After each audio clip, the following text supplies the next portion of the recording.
Documentation tips for providers billing for diagnostic tests.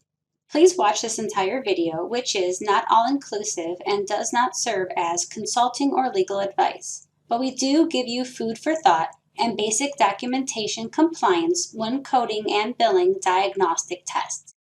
Tests not ordered by the physician are not considered reasonable and necessary.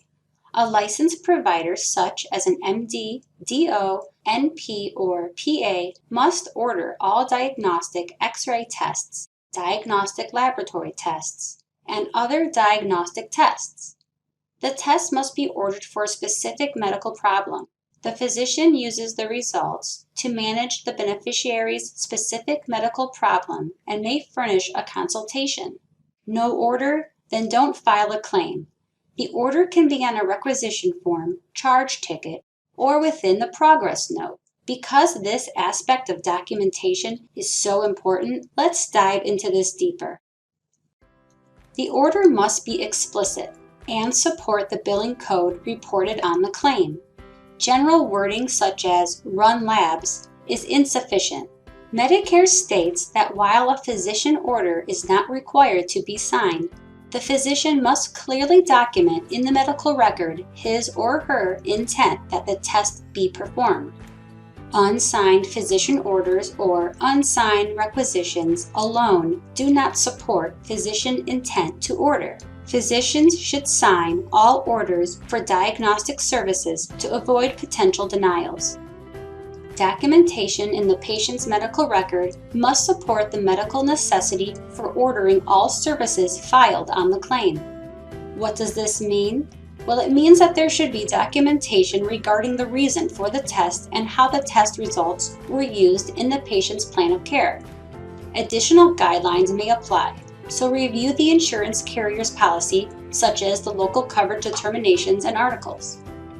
Keep these records available to submit upon request in the event of an insurance audit.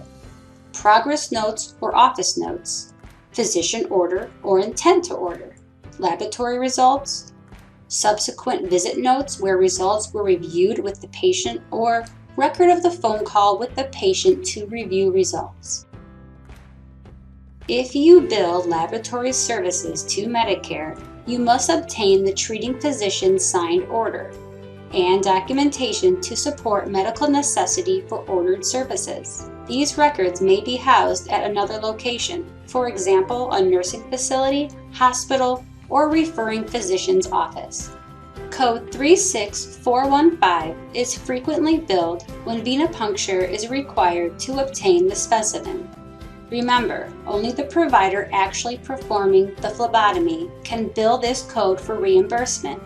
When you bill 36415, there must be documentation in the patient's record that this procedure was performed. Insurance companies are finding duplicate billing and beginning to audit for this code. Whoever can provide documentation of the procedure wins. If you order diagnostic services for Medicare patients, you must also maintain documentation of the order or intent to order and medical necessity of the services in the patient's medical record. Keep this information available and submit it along with the test results upon request for a Medicare claim review. For information on access to documentation, refer to MLN Matters article Clarification of Ordering and Certifying Documentation Maintenance Requirements. Global tests include actually providing the service and a written interpretation and report. You may see modifier TC or modifier 26 appended to the code. This means that a portion of the service was provided. Not all diagnostic tests require a modifier. The CPT is inconsistent when it comes to providing codes. The next slide demonstrates how different codes are used to report a portion of the service or if it is global. Code 93000 is for a global EKG. As the description states, it includes the electrocardiogram and includes an interpretation and report. Code 93005 is for the tracing component only. No need for the office to append modifier TC when the description itself reports the technical component only. Now, code 93010 is when the tracing is performed elsewhere, and this billing provider is charging only for the interpretation and report. Radiology services are also reported in this manner, some requiring modifier TC or 26, and other codes have specific descriptions where the modifier is needed. As you can see, understanding the code description is critical to accurate coding and reimbursement.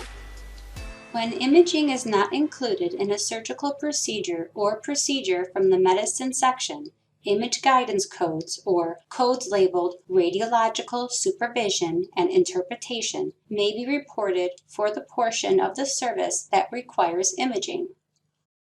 All imaging guidance codes require both image documentation in the patient record and a description of imaging guidance in the procedure report. Surgical and anatomical pathology services can have a technical component, which is harvesting the specimen, and the professional component, which is processing the specimen and drafting a report. If the provider did not perform a global service and instead performed only one component, the date of service for the technical component would be the date the patient received the service, and the date of service for the professional component would be the date the review and interpretation is completed. This short checklist can be used to determine if you have the documentation necessary to submit in the event of an audit. You need a clinical history, specimen source and type, any special stains and preparation of slides, report of the results, and a diagnosis for each specimen. For surgical pathology services, you'll need a gross description, microscopic description too. If you don't have a signed order, then verify that the intent to order is written and signed in the form of a progress note or visit encounter. Check to see if the order is in a previous progress note. Verify that the results were reviewed and used in the plan of care. This information is likely to be in a subsequent visit note or documentation of a phone call with the patient. Make sure you have the test results. Don't bill for diagnostic services unless you have a copy of the actual results. We highly recommend implementing a formal auditing program for your organization to detect high-risk areas, such as billing undocumented venipunctures or tests where you have no results. Consider taking our online Auditing for Compliance course with option to certify. Visit our website at aihc-assn.org. I hope you enjoyed this coding and documentation tip.